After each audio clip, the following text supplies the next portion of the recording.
Tu galères à créer tes propres patrons de couture. Bonjour, je m'appelle Atelier Vicky Mode. Ici, on parle de la couture et de la mode. Si cela t'intéresse, abonne-toi. Aujourd'hui, je t'apprends la prise des mensurations. Et pour ce faire, il te faut un mètre ruban, un stylo et bien sûr un cahier pour noter tes propres mesures. La première mesure, tu vas mesurer ton cou, ton tour du cou.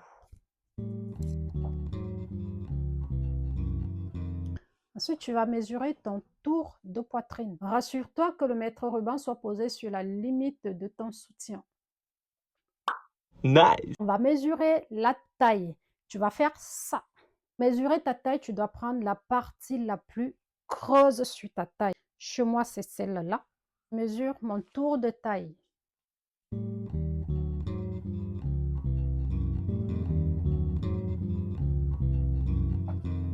Pour mesurer le tour bassin, tu dois prendre la partie la plus large de ton bassin ou la partie la plus charnue de ton bassin.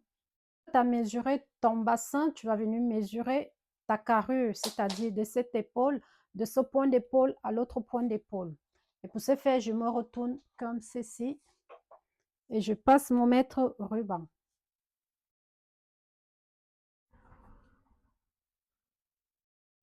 Cette partie est appelée la carrure d'eau. Tu peux également mesurer ta carrure devant. Ensuite, tu vas mesurer de l'épaule, la pointe de l'épaule à la poitrine. On va mesurer notre hauteur taille. Rassurez-vous que le mètre ruban passe sous le sein.